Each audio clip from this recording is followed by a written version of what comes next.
Bismillahirrahmanirrahim. Majelis. Assalamualaikum warahmatullahi wabarakatuh. Saya memperkenalkan diri. Nama saya Husain Sape, korban Tanjung Priuk. Korban Tanjung Priuk yang sisa tinggal 13 orang, yang 56 orang sudah mengadakan islah dengan Pak Tri. Jadi yang bertahan tinggal 13 orang.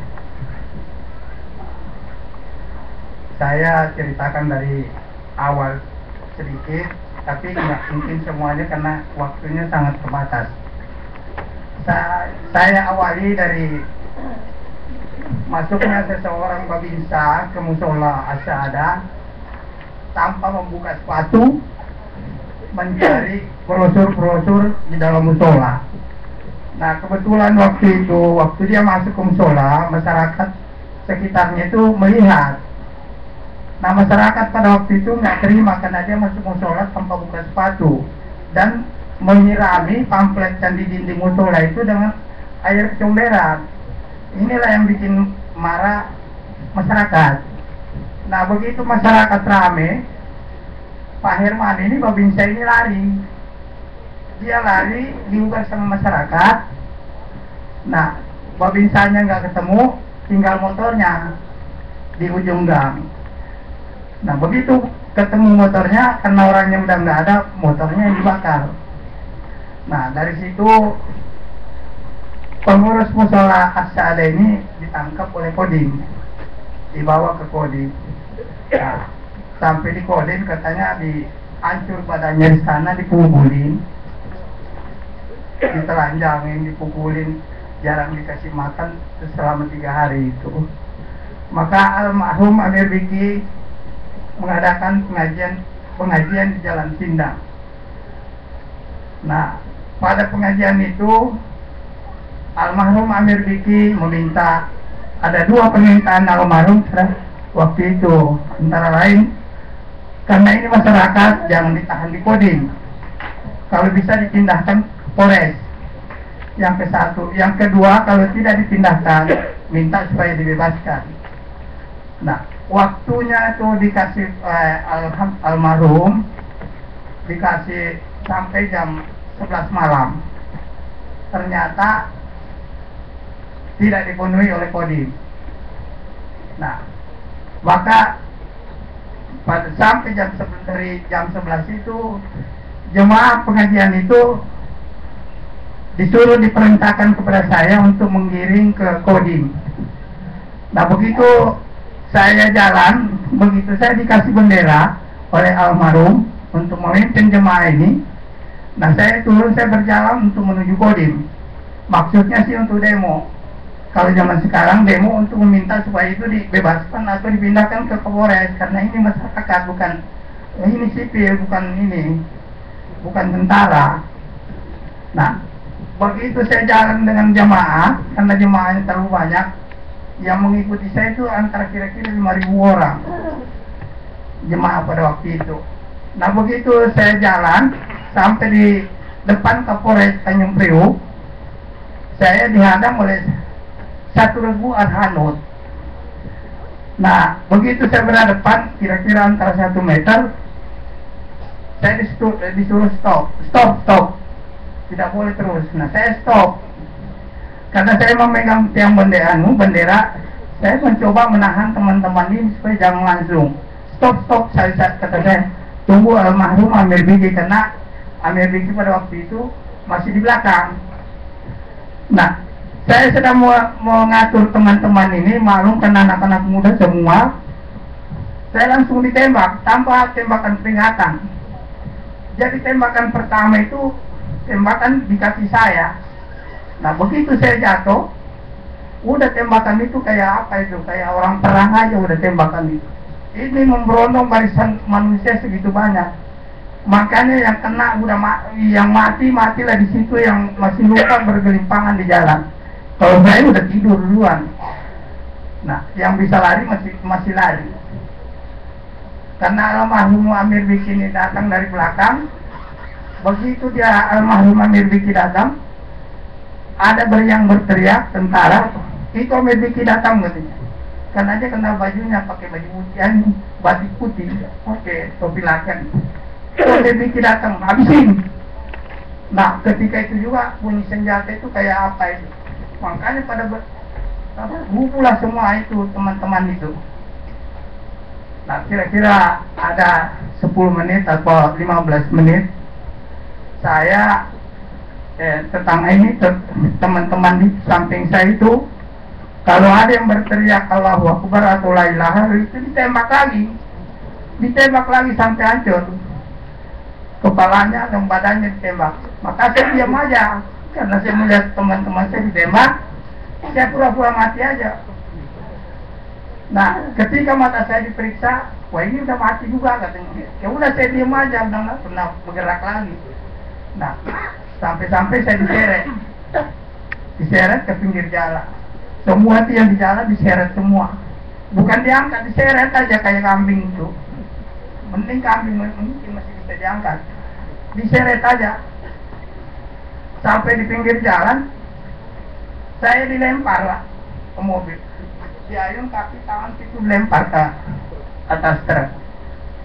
Nah, saya mendengar itu hitungan tentara itu bahwa 28 orang satu mobil itu dengan saya. Untung pada waktu itu saya masih di atas mayit.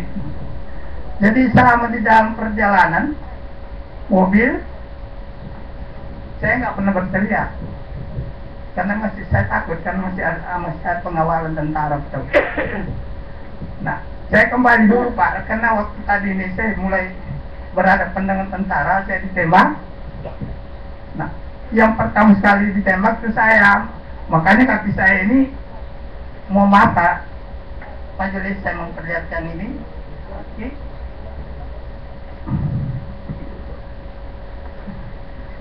Jadi saya ditembak itu kira-kira jarak 1 meter. Ini kaki saya yang ditembak Pak, tembus, jadi langsung patah.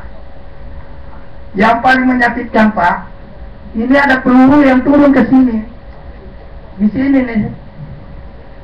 Itu semacam bisul selama 4 tahun. Itu yang menyiksa saya karena nggak bisa jalan, susah jalan pakai sendal, susah karena mengganjal terus. Nah, saya bawa ke dokter mana pun nggak ada yang bisa tahu karena nggak pernah difoto di bawah itu. Foto sampai di sini aja, di bawah nggak pernah difoto. Saya bawa ke dokter tulang di RSPAD, ini juga bisul. Jadi setiap saya berobat hanya obat bisul, nggak pernah baik-baik karena peluru di dalamnya.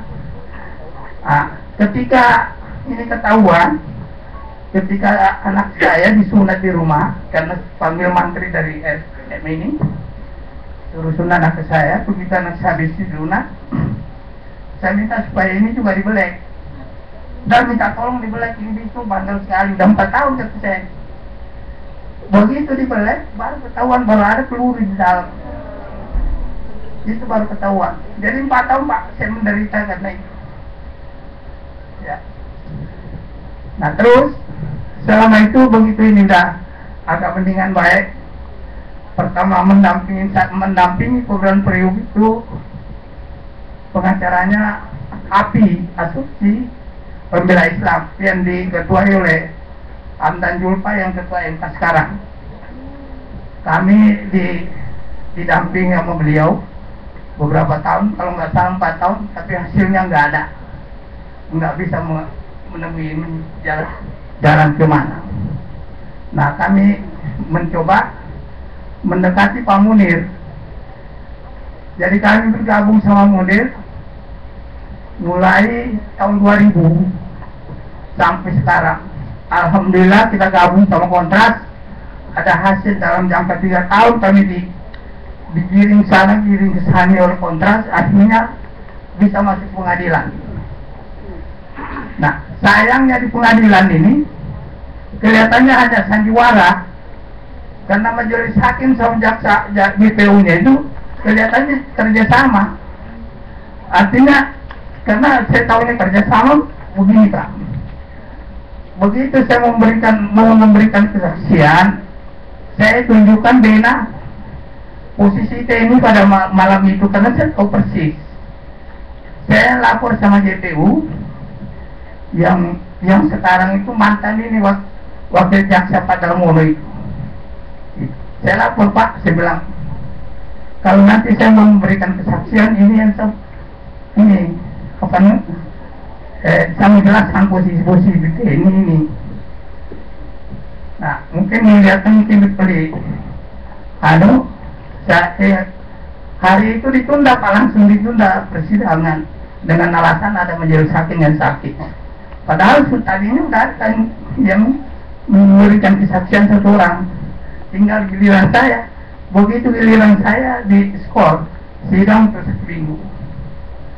Nah, begitu minggu depan ketika saya mau memberikan kesaksian, saya didatengin Kopassus di Purwakarta, karena rumah saya di Purwakarta,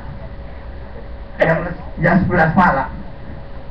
Saya pikir mungkin saya mau diculik, karena udah jam 11 malam, saya udah tidur. Ataunya di depan rumah dia nelpon, Osen di mana? Saya bilang, saya ada di rumah. Wah, saya udah di depan rumah ini. Iya, silakan masuk. Saya bilang, kalau sudah di depan rumah. Jadi begitu dia masuk depan rumah, nggak banyak ini cerita. Tak tahu yang apa, Pak, yang ini yang dipertanyakan. Minta nomor rekening. Dia minta nomor rekening saya, dan saya mau kendaraan apa, asalkan jangan memberikan kesaksian besok untuk Pak Srianto. Wah, saya bilang susah itu, karena kalau kita mau memberikan kesaksian kan disumpah dulu. Kalau saya bersumpah sama Pak Srianto boleh-boleh aja, saya bilang. Tapi ini kan sama Allah tidak bersumpah, mungkin. Saya bilang begini aja, walaupun saya nggak punya duit, nggak mungkin saya terima uang begitu. Pulang aja, saya bilang. Bilangin Pak Srianto bertobat sama Allah, karena dia salah sama Allah. Jangan takut sama saya cuma rakyat biasa kok, sudah takut. Saya bilang begitu. Akhirnya karena dia nggak berhasil membujuk saya, ya pulang. Besok saya memberikan kesaksian. Besoknya saya memberikan kesaksian. Setiap kesaksian saya yang kira-kira memberatkan Pak Srianto itu selalu di-cut sama majelis hakim. Nah, dari situ saya mempercayai bahwa ini pengadilan sandiwara. Enggak mungkin bisa keadilan, enggak mungkin bisa keputusannya bagus.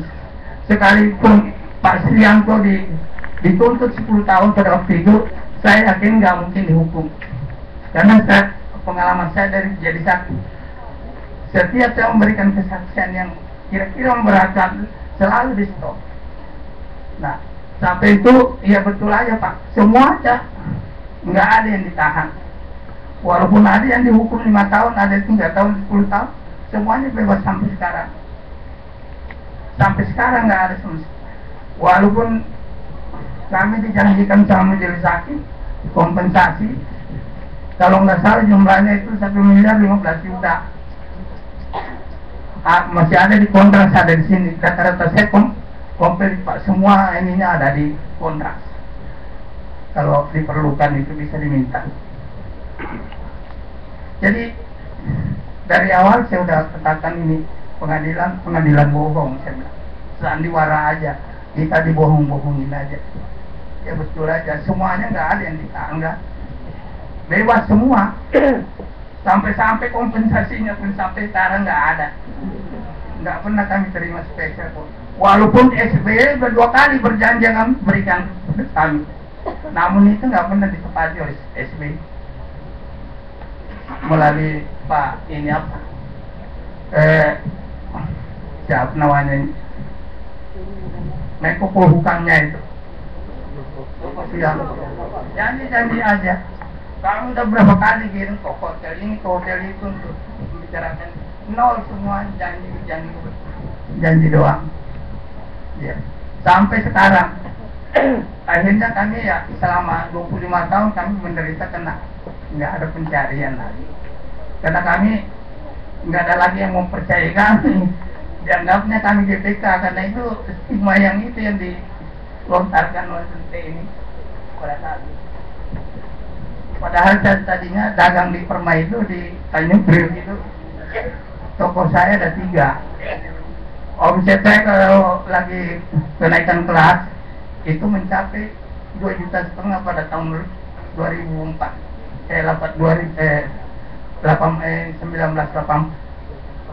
Jadi lumayan, karena gara-gara apa ini peristiwa ini akhirnya saya bangkrut semua. Artinya ini bos-bos saya nggak ada lagi yang mau ngasih pinjam. Padahal tadinya walaupun kalau saya mau buka toko langsung dikasih barang satu toko. Nah, akhirnya karena di Tanjung Priok sudah masyarakatnya juga udah pesimis terhadap kita, dianggapnya ya memang GBK gitu, pengacau keamanan, ya terpaksa pindah ngungsi ke Purwakarta. Karena masih ada modal sedikit, saya buka perusahaan pasir di sana, tambang pasir.